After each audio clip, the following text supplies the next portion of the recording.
Olá, amados. Mais assim, um encontro DERP. Nós queremos deixar aí a paz, né, para todos. E hoje nós estamos aqui com uma pessoa muito ilustre, o nosso diretor do departamento do DERP, o pastor Jailton, e nós vamos conhecê-lo melhor, né? A gente marcou essa entrevista para a gente conhecer assim melhor, né? Quem é o nosso diretor, quem é o nosso é, pastor Jailton, né? Que está aí liderando. Pegamos um desafio, eu como conselheira, o pastor Jailton como diretor do DERP, e realmente tem sido um desafio. E aí nós sentimos o desejo de conhecer assim, mais de perto quem é o pastor Jailton, quem é o diretor do nosso departamento. E aí eu faço essa pergunta, pastor: quem é o pastor Jailton? É um prazer também estar com você, Keila, participando aí de mais esse programa, né, do DERP, aqui nesse lugar que foi separado para isso, né, que é um avanço na nossa denominação, na UISB, os estúdios da UISB, e onde a gente vai poder se comunicar cada vez mais aí com nossos irmãos congregacionais e os demais irmãos, até de outras denominações, que vão ter acesso, né, a esse vídeo. É um prazer muito grande. Bom, o pastor Jailton é pastor hoje na Igreja Evangélica Congregacional de João 23, em Santa Cruz. Já fui pastor da Igreja Congregacional do Magaça, no bairro de Guaratiba, já que eu sou de Campo Grande, e os meus ministérios foram, então, na Igreja Congregacional do Magaça e na Igreja de João 23. E passei alguns anos numa congregação que eu mesmo criei e que não sobreviveu ao Covid. Não sobreviveu ao Covid. Até sobreviveu ao Covid, mas pouco tempo depois entendemos de encerrar o trabalho. Alguns irmãos foram desse trabalho para a Igreja de João 23, onde passaram até a me apoiar, né? E ali a gente está desenvolvendo o nosso ministério ali há 4 anos. Eu sou... É para me apresentar? O total assim desse no ministério do senhor pastoral tem quanto tempo? Então, Juntando todos esses, né, a eu, Igreja da eu Magaça, esse trabalho de eu congregação. exerço o ministério pastoral desde 1997. Sim. Ministério pastoral. Eu me formei em 1995 e fui ajudar o meu pastor numa segunda igreja que ele pastoreava, que é a Igreja de Magaça. E ali eu fiquei 2 anos como presbítero, já formado em teologia. Mas eu não pedi o meu concílio. Depois de 2 anos, o pastor Paulo disse que não ficaria mais na igreja, nós continuaria pastoreando aquela igreja, então a igreja me pediu, perguntou, me sondou para ver se eu queria assumir o ministério. E aí ali eu fiquei mais quase uns 12 anos, num total de 14 anos. Ou quase isso, quase 14 anos de ministério. 1997 eu estava começando o trabalho ali com eles. Sim. Aí depois que o senhor concluiu o trabalho ali, o senhor hoje pastoreia? Isso. Aí fiquei ali, na verdade, esses 14 anos, ou quase isso. Entendi que deveria entregar ali o trabalho. Tinha sido reeleito para mais 4 anos, dos quais eu fiquei 2 anos. Fiz um plebiscito, até foi aprovada a minha continuidade, mas eu acabei entregando ali o ministério. E fiquei um tempo hospedado na Igreja Congregacional de Vinheda. Pastor Alberto Alegria, era muito meu amigo, fiquei ali um tempo com ele, depois entendemos de abrir uma congregação. E ficamos nessa congregação, fizemos um trabalho muito bom ali. Até hoje a gente traz muita saudade, porque é um trabalho que nós realizamos com muitas crianças carentes. Eu gosto de dizer isso, né, porque foi algo diferente, né? Crianças, muitas nunca tinham ganho um brinquedo de Natal. É bom a gente ser útil, né? A gente perceber que as crianças saíam de lá jantadas. Fazer algo importante, né? E às vezes sobrava comida até para os adultos. Mas a gente sempre tinha um macarrão com carne moída, sabe? Uma coisa simples, né? Mas saíam jantadas. E por que a gente passou até a fazer isso? Porque nós percebemos a necessidade deles. Uma comunidade, né, realmente carente, né? Exatamente, eram crianças carentes. E ali nós ficamos alguns anos, mas não sobreviveu ao Covid. E exatamente ao final da Covid, nós fomos convidados para pastorear a igreja de João 23. E eu já tinha recebido outros convites, entendi que não era de Deus para mim, né? Quando surgiu então João 23, fui eu e minha esposa lá fazer uma visita, e foi um culto que eu chorava do púlpito e ela chorava lá de baixo. E a gente não sabia muito por quê. E então a igreja nos convidou e estamos lá esses 4 anos. Que bom. Então, na verdade, as igrejas que o senhor já pastoreou é Magaça E João 23. Isso. Mas fale um pouco da sua família. Então, eu tenho uma história de amor muito bonita, né? Eu nasci, fui criado a minha casa. Falou de família, você já está se inspirando. Olha, aí, né? A minha casa era na frente da casa da minha esposa. Então nós éramos vizinhos desde pequeno, né? Então com 13 anos eu já estava todo assanhado querendo namorar ela, né? E na verdade eu fui assim, eu não era evangélico nem ela. Nós não éramos evangélicos, mas eu já era profeta e não sabia. Né? E nessas minhas profecias, eu disse para ela aos 13 anos que ela iria ser minha esposa. Eita, já era profeta mesmo. Mas tem um detalhe aí. Estava profetizando. Mas tem uma coisa aí interessante. Ela é 2 anos mais velha do que eu. Imagina uma menina de 15 anos ouvir isso Um de um menino garoto de 13. de 13 anos. Ela deu uma gargalhada, né? Ela riu. Mas o fato é que a gente era muito amigos, estudávamos juntos, o relacionamento foi amadurecendo, né? Nós começamos a namorar. É claro que não foram anos de namoro assim, sem interrupção, nós terminamos algumas vezes, né? Mas a amizade, o amor, o sentimento, durante todo esse tempo foi muito forte entre a gente. Aos 21 anos de idade nos casamos. Namoraram, com 21 então, anos, 6, 7 anos. mais ou menos isso. E aos 21 anos a gente se casou em Ramos, né? Nós nos casamos e hoje nós temos aí... E é uma história bonita, realmente, até os dias de hoje. Quem nos conhece, né? E eu particularmente sou muito feliz, sou muito grato a Deus, né? Se eu tivesse uma razão nessa vida para dar glória a Deus o resto da vida, é pela história que nós construímos juntos, né? O nosso e chegar até aqui. Nós temos hoje, eu tinha 21 anos, faço 65 anos agora. E então isso já tem aí o quê? 44 anos, 44 anos. 43 para 44 anos, né? E é uma história, né? Passamos por muitas dificuldades. Chegamos a nos separar. É mesmo? No início do casamento, um ano aproximadamente, tivemos um conflito muito grande e chegamos a nos separar. Porém, novamente, eu digo, o amor e os planos de Deus na nossa vida, é claro, né? Foram muito fortes. A maneira como Deus usou para que a separação, de fato, não perseverasse por muito tempo. Nós retornamos ao relacionamento e fomos morar em Campo Grande. É uma situação até curiosa, que eu fui para Campo Grande com um pensamento oculto dentro de mim, não revelado a ninguém, né? Eu fui para lá para construir uma casa. Ela estava grávida nesse momento, né? E eu fui para lá para construir uma casa, porque se o meu casamento realmente não desse certo, a minha esposa e o meu filho, que é o Leonardo... Vocês ficaram separados por quanto tempo? Alguns meses. Alguns meses. Por alguns meses.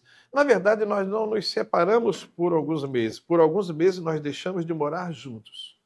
Mas sabe aquele amor que você esbarra, se vê, e aí o fogo queima, né? Então, era uma mistura de amor e ódio, né? Era muito amor, mas o conflito estava muito grande. Não vou entrar agora em detalhe dos problemas, posso até numa outra oportunidade. Pode ser até posteriormente uma entrevista com relação à família. Já dei testemunho disso muitas vezes, né? Graças a Deus. Essa é uma das razões pela qual, por muitos anos, nós trabalhamos com encontro de casais. Foram muitos encontros de casais. a gratidão a Deus pelo que Ele fez na Pela nossa vida, restauração, né? por intermédio do Evangelho.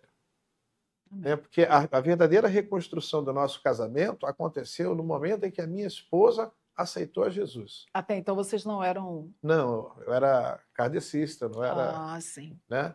E aí ela depois ela aceitou. Nesse momento, ela aceitou a Jesus. Eu ainda era muito... Eu tinha uma úlcera no estômago, uma gastrite, né, no estômago e uma úlcera péptica, que era no duodeno.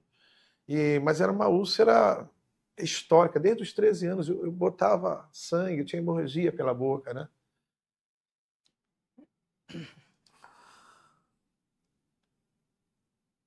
Ficou emocionado.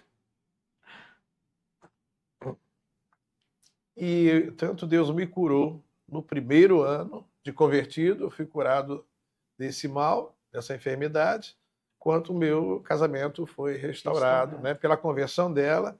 E acho que um mês depois, ou até menos do que isso, eu estava me convertendo. O Senhor estava fazendo uma obra na minha vida e eu estava aceitando Jesus. E aí ele entrou na nossa história, mudou muito ela, mudou muito a mim, né? A cura dessa enfermidade, eu entendo que foi resultado toda essa mudança que houve. O próprio milagre, né? Desse relacionamento que, apesar processo, de né, ser um relacionamento de muito amor, mas que naquele momento havia uma grande investida de Satanás para destruir o nosso casamento. E houve mesmo. E, por fim, né, graças a Deus, o Senhor restaurou, eu fiquei curado, e eu glorifico a Deus até os dias de hoje. Né? Por isso, nós começamos a trabalhar no Ministério de Famílias da igreja. A minha dedicação ao serviço cristão foi tão grande, né, que com 2 anos eu fui chamado para o diaconato. Com 4 anos eu era presbítero. Olha só, a minha formação era de kardecista e eu lia muito livros espíritas, né? Eu tinha uma pequena biblioteca espírita em casa. E eu trabalhava do lado de uma biblioteca espírita. Então eu comprava livros, pegava livros para ler. Mas o pastor Paulo Roberto, eu me converti com o pastor Valquir Maia. Conheci. Isso. Inclusive é tio de uma amiga minha. Então, da eu me Vera converti. Maia. Pastor Valquir Maia cuidou muito de mim no primeiro ano, especialmente no primeiro ano, né, de convertido. Depois ele saiu da igreja, o pastor Paulo deu continuidade, mas o pastor Paulo Roberto era um leitor fantástico, né? E ele me emprestava os livros, ele me indicou a editora Betânia, que eu vinha trabalhar depois.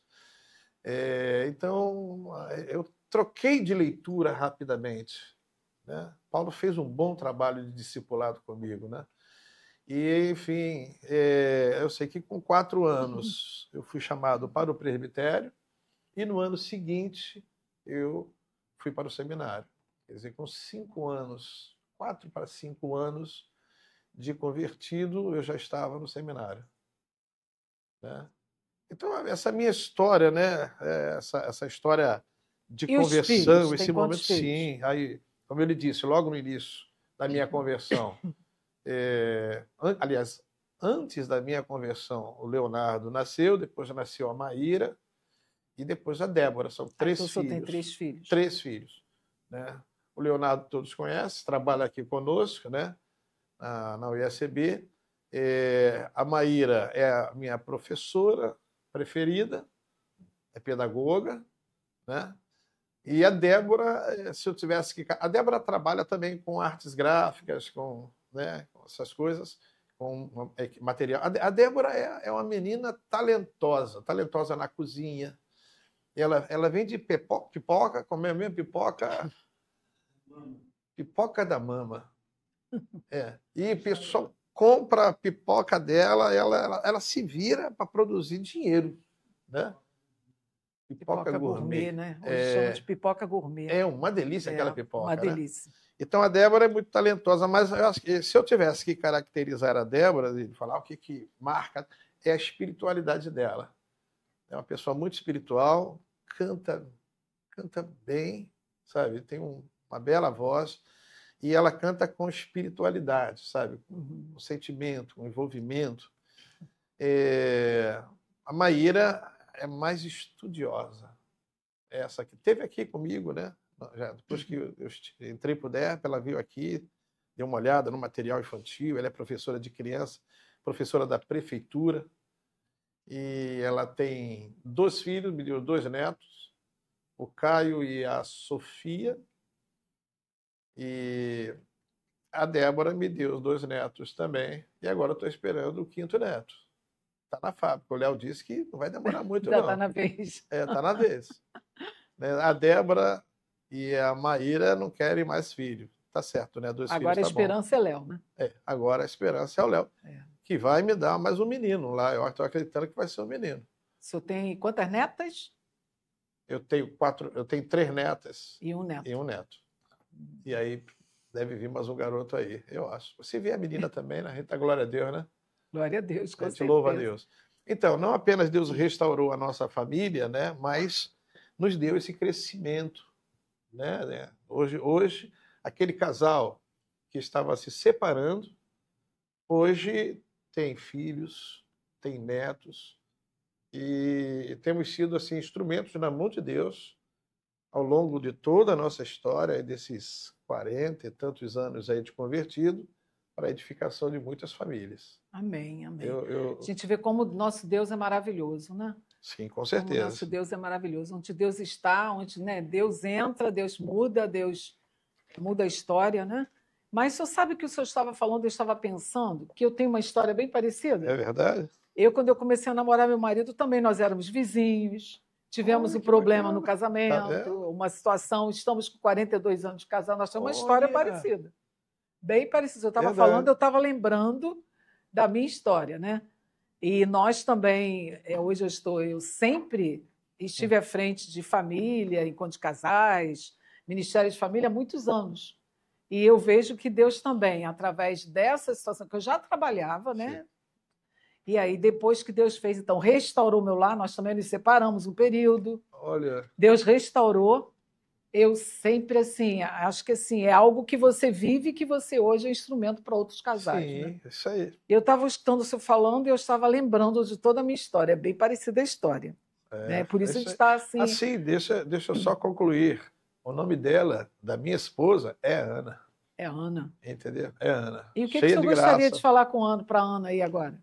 Olha, nada que eu não fale sempre, nada que eu não fale quase todo dia, que eu a amo muito, a importância que ela tem na minha vida. Eu digo que, e falo isso para Deus, né? Se tem alguma coisa que foi uma grande conquista minha nessa vida, é a minha esposa. Como amiga, como parceira, companheira. Hoje ela é uma mulher aposentada, trabalhou 34 anos no IBGE, como funcionária do IBGE, e hoje cuida de mim, dos netos, né? Praticamente dos netos, e eu a amo muito. Está curtindo hoje os netos, né? São os frutos, né? A nossa herança. Há quanto tempo que o senhor atua na área de educação religiosa? Então, a minha atuação na área de educação religiosa... O senhor aproveita até nessa pergunta, se o senhor quiser falar alguma coisa sobre o currículo do senhor, passar também é importante. Isso. Então, na verdade, a minha atuação na área de educação religiosa, por incrível que pareça, se eu me converti em 1986, em 87 já estava atuando. Porque a igreja onde eu me converti era uma igreja nova, era um trabalho novo. Eu me converti no primeiro ano para o segundo ano, final do primeiro ano da história dessa igreja. E quando você está numa igreja pequena, as oportunidades são maiores.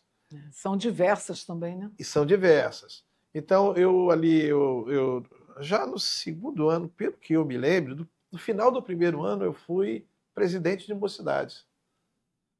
Né? No segundo ano, eu fui a diácono.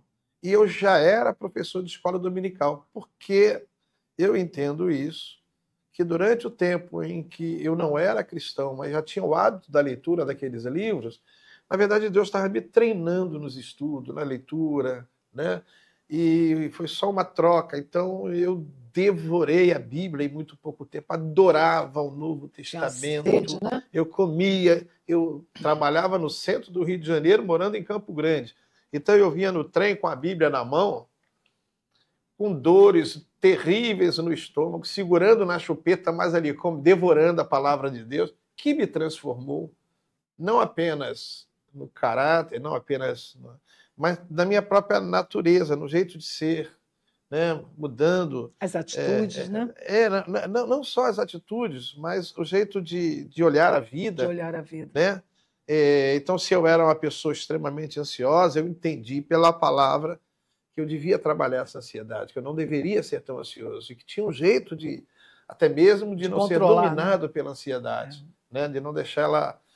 E eu creio que isso foi maneiras de Deus me curar daquela enfermidade que eu tinha. Uhum. Né?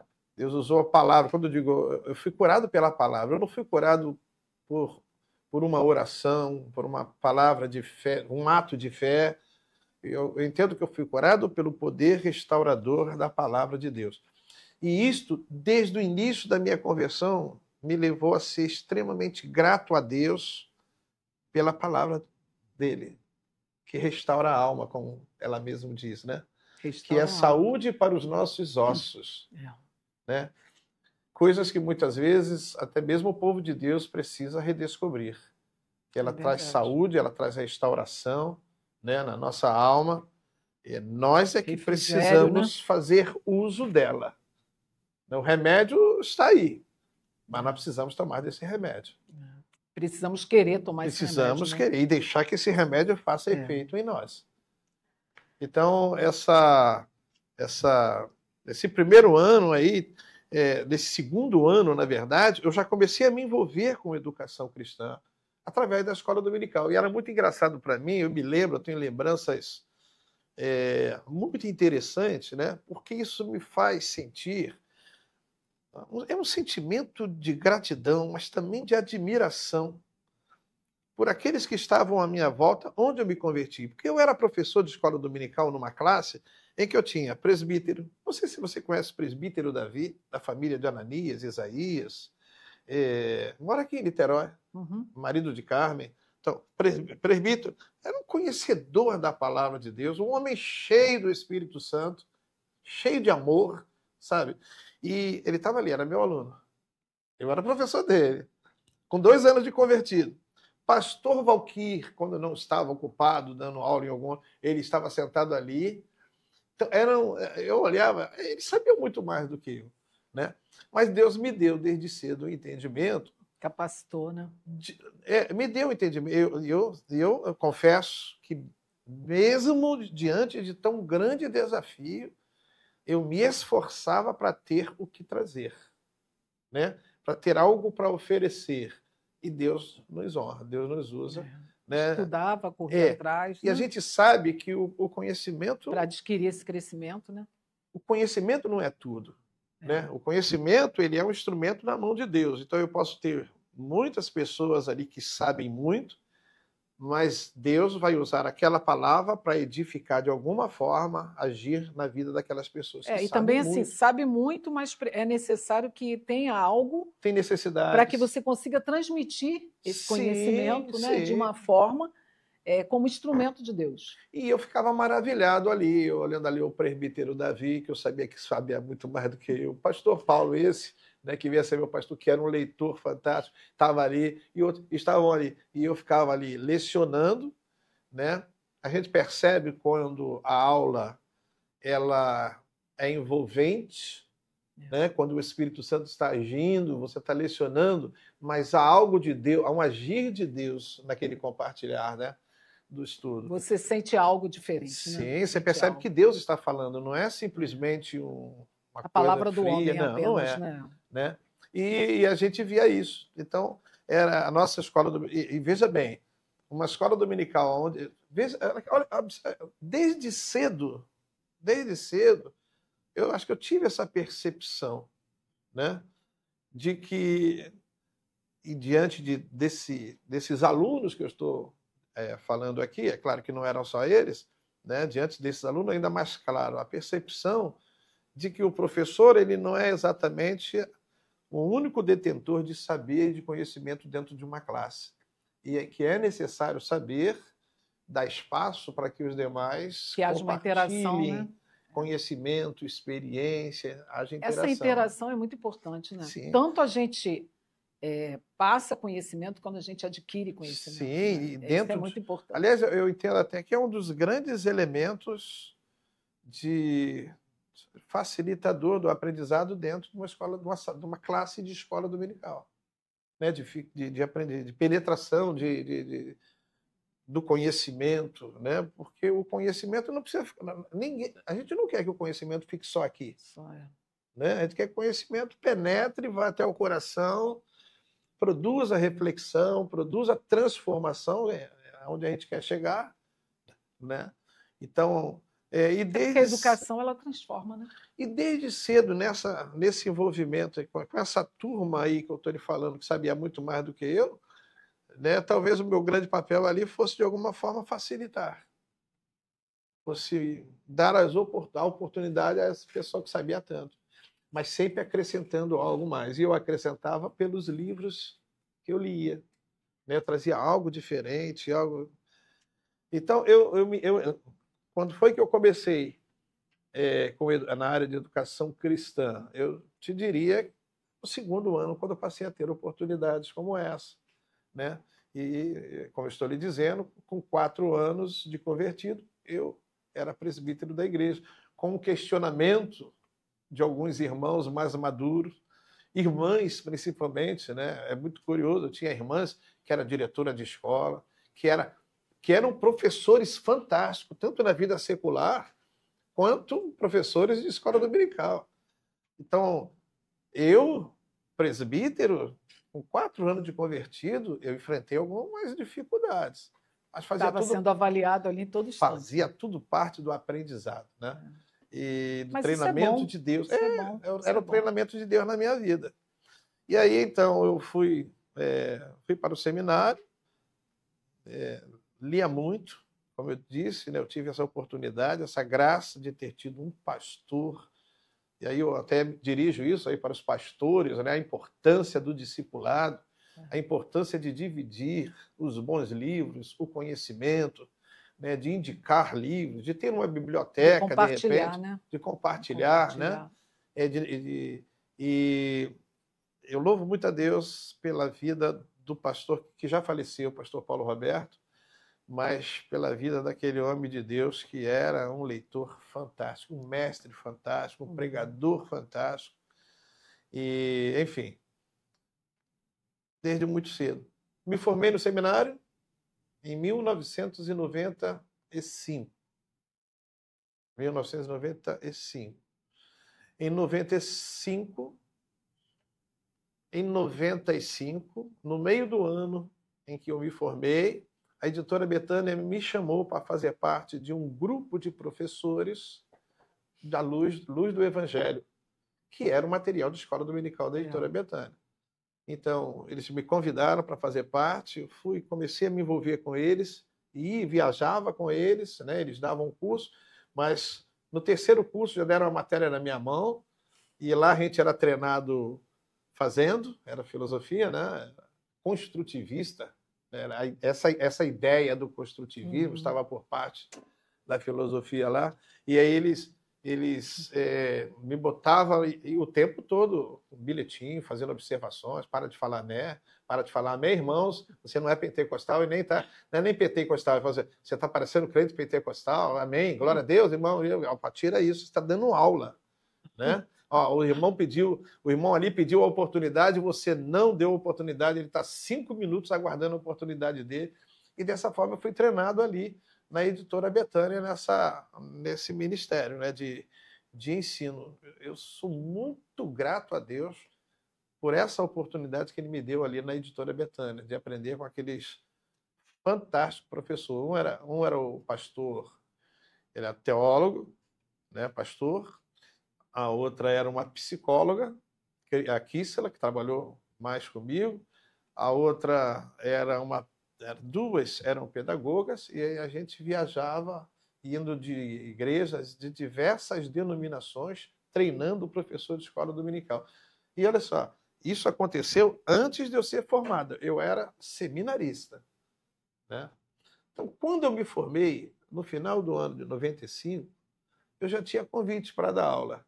No Já tinha uma seminário, bagagem, né, eu de já tinha o conhecimento. seminário Betel Brasileiro, estava iniciando aqui no Rio de Janeiro, tinha entrado alguns meses, tinha começado alguns meses antes, me fizeram um convite e eu fiquei dando aula no Betel Brasileiro, olha, quase uns 30 anos, entre 25 e 30 anos, desde 1996. Eu me formei em 95, desde janeiro de 96, eu fui para o Seminário Betel Brasileiro, e ali eu lecionei Algumas disciplinas. disciplinas na área de educação, na área de liderança cristã, né?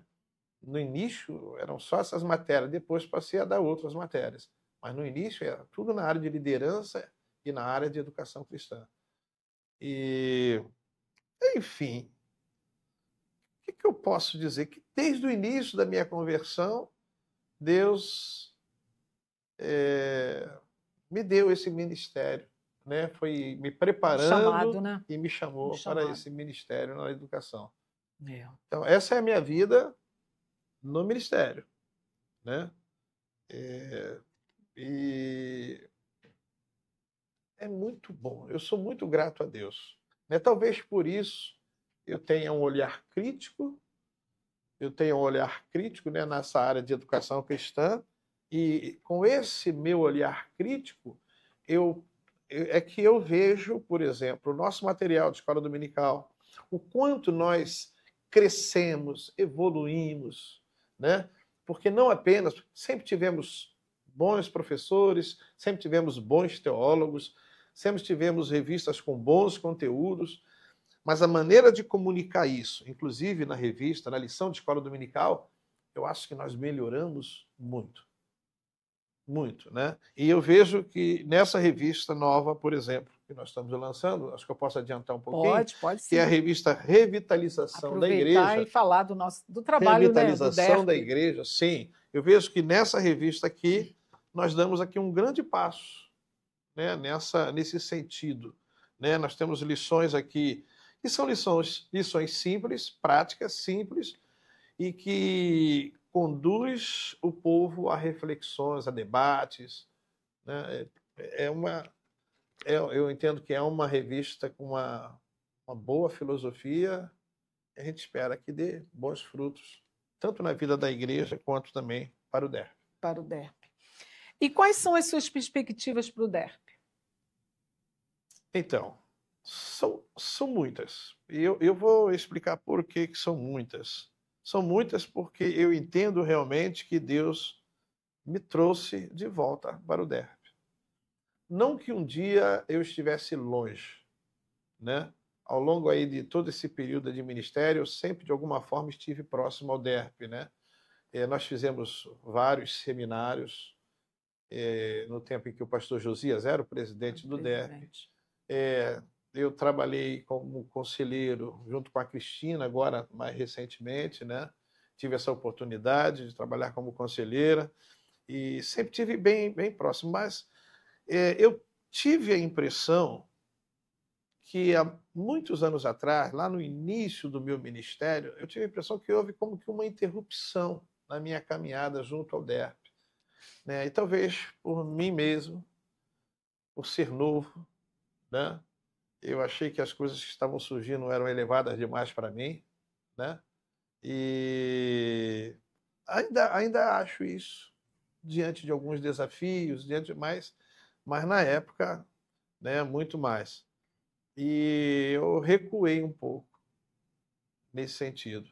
Mas eu vejo Deus restaurando. Então, porque eu entendo que Deus está realizando algo, não apenas eu, não é apenas porque eu gosto, que eu estou sentindo prazer nesse trabalho, por várias razões, que não vai dar tempo de eu falar aqui, mas eu vejo que Deus está nos colocando diante de uma oportunidade. Eu entendo que nós temos condições de reunir pessoas dentro da nossa denominação que tem talento, que tem valor, que tem potencial dentro desta área que talvez não tenha sido aproveitado da melhor maneira. Então, acho que é é uma oportunidade da gente trazer pessoas e realizar um grande trabalho. Eu confesso que eu já disse aqui, né, que se eu conseguir até o final desse ano, por exemplo, ter mais uma faixa etária dentro do currículo que temos para oferecer, da grade, né, que nós temos para oferecer, mais uma faixa etária. Se hoje nós temos adultos e jovens e adolescentes, quem sabe juniores, quem sabe um ano, porque um ano, se nós tivermos um ano de juniores, são 3 anos, né? 3 anos essa faixa etária. Então, se nós conseguirmos um ano, na verdade, um ano são 4 trimestres. São em torno de 52 revistas, 4 vezes 12, 48 revistas. Se for 13, 52 revistas. 52 revistas, não, 52 lições. É muita coisa, né? É um grande desafio. Eu estou falando de uma, mas já seria um grande passo. Um grande passo, né? Então, a gente tem sonhos, tem projetos, inclusive na área de treinamento, na área de formação. A gente está reunindo pessoas que eu sei valorizar, né? Eu gosto de aproveitar os nossos talentos.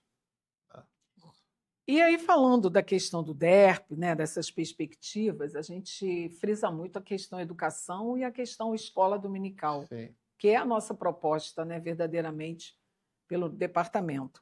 E aí, como que o senhor, assim, qual a importância, de repente, na sua visão ministerial, com relação à escola dominical? Então, eu tenho uma experiência pessoal com a escola dominical. Eu lhe falei da minha enfermidade.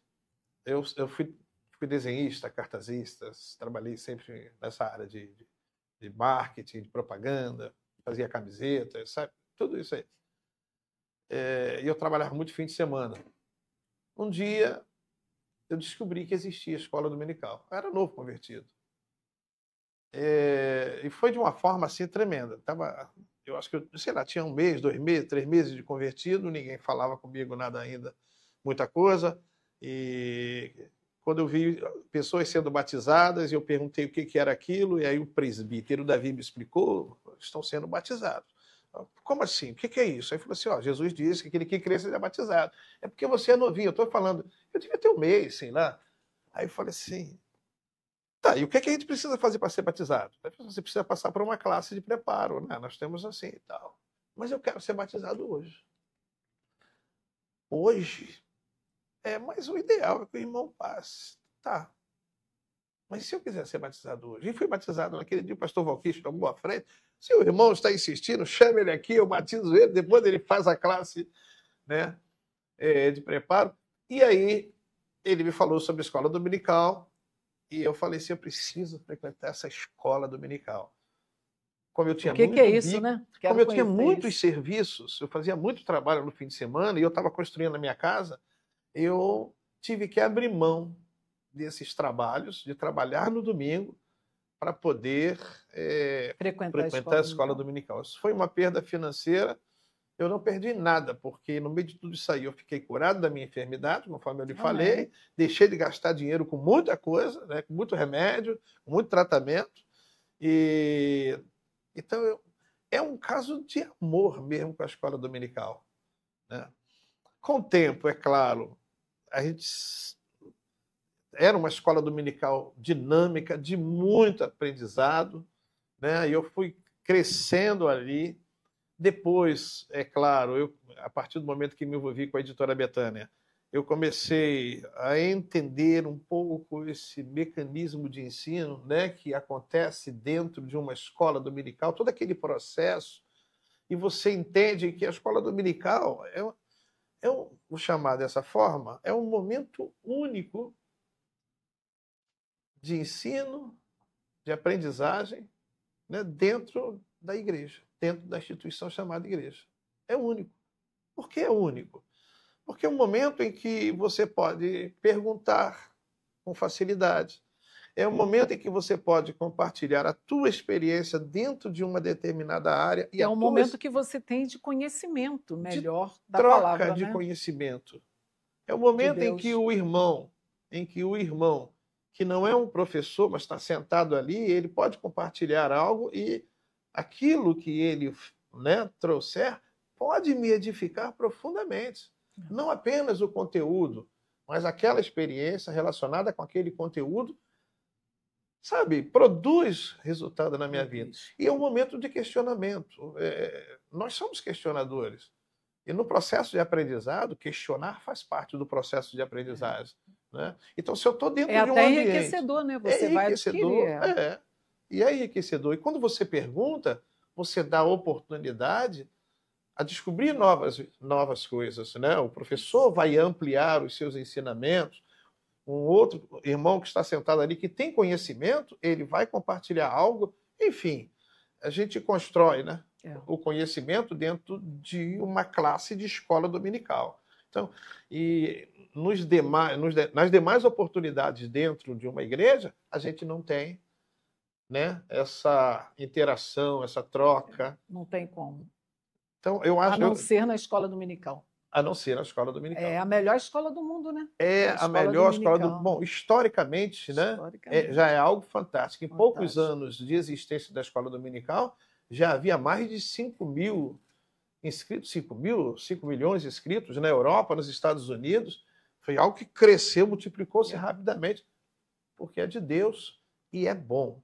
Eu amo a escola dominical, acho algo muito importante, tanto que eu sou professora também de escola dominical há muitos anos, que eu dou aula no CT Sérgio, já dei vários cursos nessa área, mas eu amo não só pela questão de ser educadora, que eu sou educadora, mas também como educadora cristã, né, de trabalhar com a escola dominical, porque eu acho que é algo assim que te faz crescer, você tem uma aprendizagem muito importante, muito grande, o que você não tem de oportunidade quando você está ouvindo uma pregação ou algo assim. Sim. É diferente. Não é.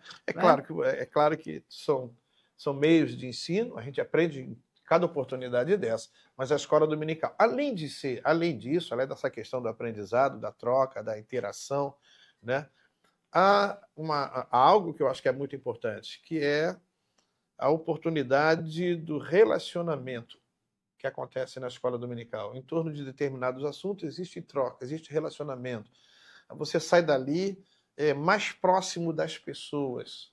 E até mesmo de ganhar almas, né, nesse objetivo, que é um dos objetivos da escola dominical. Sim, também. Mas você sai mais próximo, você conhece mais as pessoas porque elas compartilham experiências ali. Né? Então, eu acho que é edificante porque cria relacionamento numa escola, tanto no processo de aprendizagem como também, né,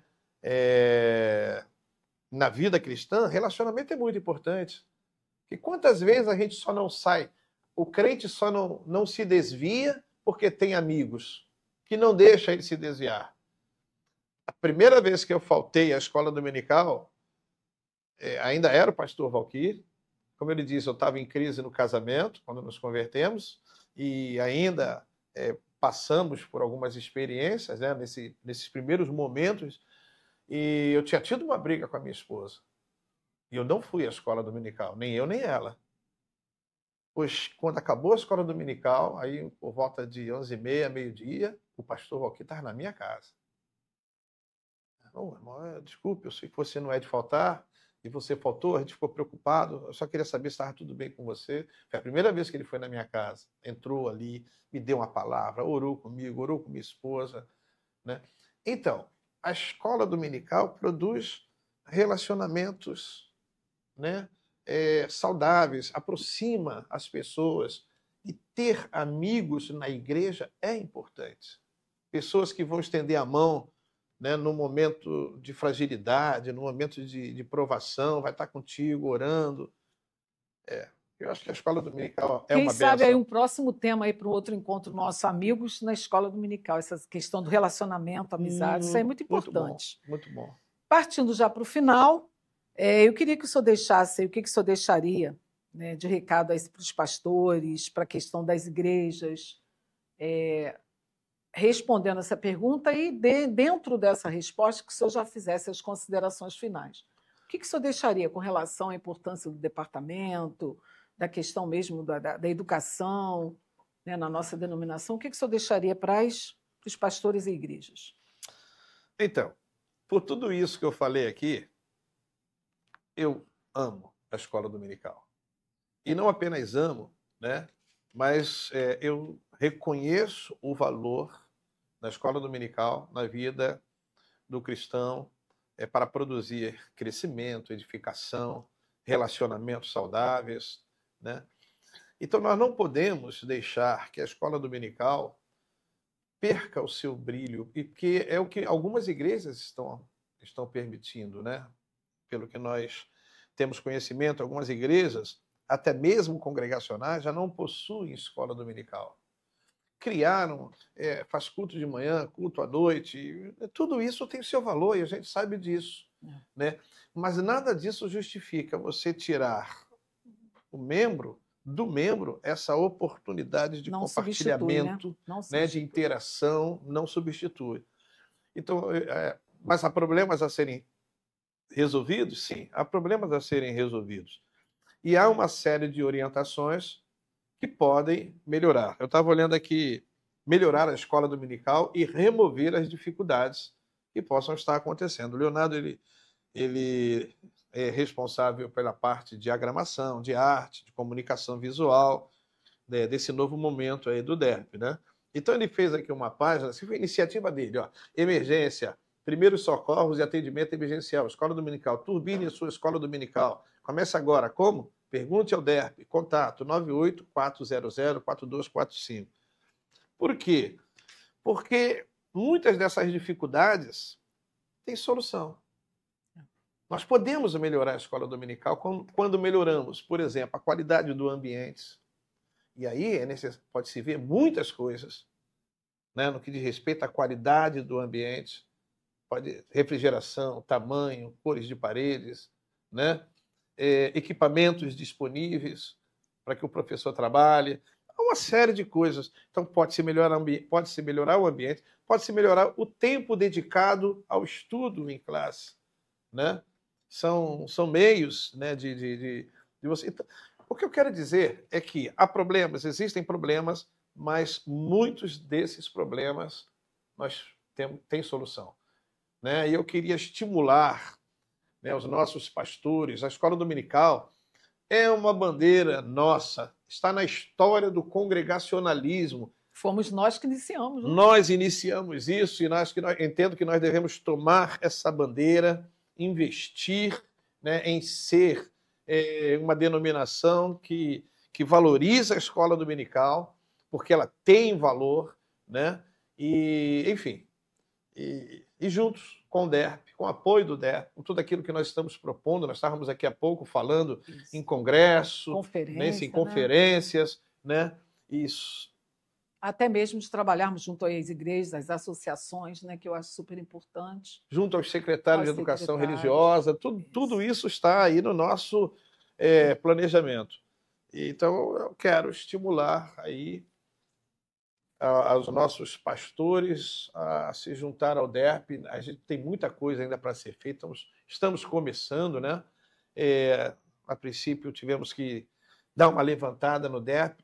Louvamos a Deus pela vida dos nossos pastores, da nossa diretoria, mas eu quero dar uma palavra aqui especial aí pelos pastores que têm nos apoiado, inclusive escrevem para a gente, sabe, palavras que nos motivam, parabenizando, enfim, a gente fica muito feliz com isso e a gente espera que haja, de fato, cada vez mais esse envolvimento entre os pastores e o DERP, no sentido de nós colocarmos a escola dominical lá em cima.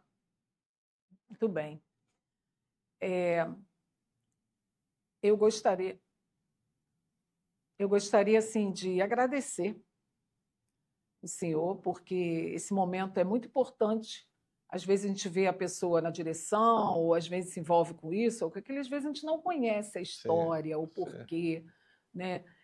Que base tem. Então, foi muito importante, né, trazer o senhor hoje para esse encontro, de o senhor estar mostrando tanto o Jailton, homem, né, na sua função de marido, de família, naquilo que o senhor exerce, na questão curricular, né, como também o líder espiritual do que o senhor chamou como pastor, né, que foi um chamado de Deus. Então, é muito importante porque a gente, assim, juntos nós temos trabalhado, né, no DERP, porque a gente entende que há uma importância muito grande na questão da educação, na questão dessa parte de educação cristã, educação religiosa para nossas igrejas, né, para os nossos líderes, para todas aquelas pessoas que, de repente, estão até começando aí nas igrejas e que muitas das vezes nem imaginam que tem um departamento que está preocupado, né, nessa questão aí, até mesmo junto a muitas igrejas, como o senhor bem colocou, da questão da escola dominical, da gente trazer de volta, né, que talvez até tenha sido esquecida ou não tem mais escola dominical.